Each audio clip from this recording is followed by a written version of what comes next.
ശക്തമായ മത്സരമാണ് ഇക്കുറി ഗുരുവായൂരിൽ നടക്കുന്നത്. ഗുരുവായൂർ മണ്ഡലത്തിൽ നിന്ന് MG രേണുക ചേരുന്നു. Renuka, good morning.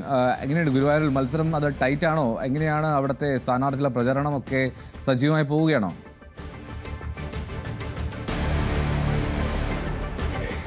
തീർച്ചയായും എൽദോ, വളരെ ശക്തമായ മത്സരം തന്നെ ഇത്തവണ ഗുരുവായൂർ നടക്കുന്നത് എന്ന് നമുക്ക് പറയാം.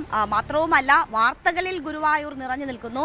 അത് NDA സ്ഥാനാർത്ഥി B ഗോപാലകൃഷ്ണന്റെ സ്ഥാനാർത്ഥിത്വത്തോടു കൂടിയാണ് ഗുരുവായൂരിൽ ഗുരുവായൂർ മണ്ഡല തെരഞ്ഞെടുപ്പും വലിയ രീതിയിൽ വാർത്തകളിൽ ചർച്ചയാകുന്ന ഒരു സാഹചര്യം ഉണ്ടാകുന്നതും. നമ്മളിപ്പോൾ നിൽക്കുന്നത് ഗുരുവായൂർ ക്ഷേത്രത്തിന് തൊട്ടടുത്താണ്. ഇവിടെ ഇപ്പോൾ നമ്മൾ ആളുകളെ കാണാനും എങ്ങനെയാണ് ഗുരുവായൂരിന്റെ ഒരു സ്പന്ദനം എന്നറിയാനും ഒക്കെ വേണ്ടി എത്തിയതാണ്. നമ്മൾ എത്തുമ്പോൾ തന്നെ കദളിക്കുലയുമായി BJP സ്ഥാനാർത്ഥി NDA സ്ഥാനാർത്ഥി ഗോപാലകൃഷ്ണൻ അവിടേക്ക് വരുന്നതാണ് നമ്മൾ കണ്ടത്. എന്തായാലും നമുക്ക് ഗോപാലകൃഷ്ണനോട് തന്നെ കാര്യങ്ങൾ ചോദിക്കാം. ഗുരുവായൂരപ്പന് കൊടുക്കാനുള്ളതാണോ? ഗുരുവായൂരപ്പന് കൊടുക്കാനായിട്ട് ഭഗവാന് കദളിക്കുല സമർപ്പിച്ചിട്ട് ഇലക്ഷൻ പ്രചരണത്തിന് വീണ്ടും ഇറങ്ങണം. ഭഗവാന് സമർപ്പിക്കാൻ എനിക്കല്ലേ പറ്റൂ. ബാക്കി രണ്ട് സ്ഥാനാർത്ഥികൾക്ക് ഇങ്ങനെ കിടക്കാൻ പറ്റില്ലല്ലോ. അപ്പം ഞാൻ സമർപ്പിക്കണ്ടേ? അപ്പോൾ അത് സമർപ്പിക്കാൻ വേണ്ടി പോകുന്നു. ഇത് തെരഞ്ഞെടുപ്പിനുള്ള കൈക്കൂലിയാണോ?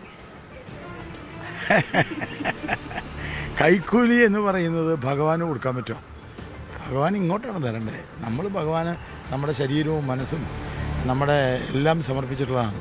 കൈക്കൂലി കൊടുക്കുന്നത് ചില കാര്യങ്ങൾ കുറച്ച് കൊടുക്കുമ്പോഴല്ലേ. നമ്മളെ തന്നെ ഭഗവാന് സമർപ്പിച്ചിട്ടുള്ള ഭഗവാന് കൊടുക്കുന്ന കൈക്കൂലി നമ്മളെ തന്നെയാണ്. അത് നമ്മൾ സമർപ്പിക്കപ്പെട്ടത്. എല്ലാ മാസവും ഇവിടെ വന്ന് ശയനപ്രദക്ഷിണം എടുക്കുന്ന ആളാണ് ഞാൻ.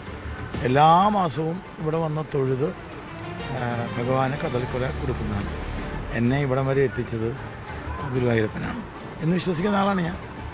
താൻ പാതി ദൈവം പാതി. അപ്പോൾ ഈ തെരഞ്ഞെടുപ്പ് ടെൻഷനൊക്കെ പകുതി ഗുരുവായൂരപ്പനെ ഏൽപ്പിച്ചിരിക്കുകയാണ്. എല്ലാം ഗുരുവായൂരപ്പൻ നോക്കുമോ? താൻ പാതി ദൈവം പാതി അല്ല, താനില്ല, ഒക്കെ ഭഗവാനാണ്. അതാണ് എൻ്റെ ഇതൊന്നും പിടിക്കും. എങ്ങനെയാ മണ്ഡലത്തിലെ സാഹചര്യങ്ങൾ കാണുന്നത്? നല്ല അന്തരീക്ഷമാണ്. വേറെ എന്നെ സംബന്ധിച്ചിടത്തോളം ഞാനിതിനു മുമ്പ് പല പ്രാവശ്യം മത്സരിച്ചിട്ടുണ്ട്. പക്ഷെ ഇത്രയും ജനങ്ങളുടെ ഇടയിൽ ഇത്രയും ഒരു വൈകാരികമായ ഭാവം ഞാൻ കണ്ടിട്ടില്ല.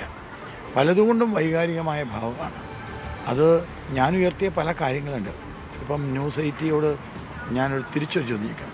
കുറച്ച് നേരമായില്ലേ ഈ അമ്പലത്തിന് മുമ്പിൽ നിൽക്കാൻ തുടങ്ങിയിട്ട്? അമ്പലത്തിൻ്റെ പരിധിയിൽപ്പെടാത്ത അല്ലെങ്കിൽ ഇതിൻ്റെ അടുത്ത് നിങ്ങൾ കുറച്ച് മുമ്പ് മൂക്ക് പൊത്തിയില്ലേ? എന്നോട് തന്നെ പറഞ്ഞില്ല, അയ്യോ ഇവിടെ നിൽക്കാൻ പറ്റുന്നില്ല.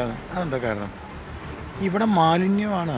ഇവിടെ ഒഴുകുന്നത് മാലിന്യത്തിൻ്റെ, ഈ നാട്ടിലുള്ള മുഴുവൻ, ഇവിടെയുള്ള ഈ ഗുരുവായൂരുള്ള മുഴുവൻ മാലിന്യവും ഈ ഭഗവാൻ ഇരിക്കുന്ന ഈ കുളത്തിൻ്റെ ഈ സൈഡിൽ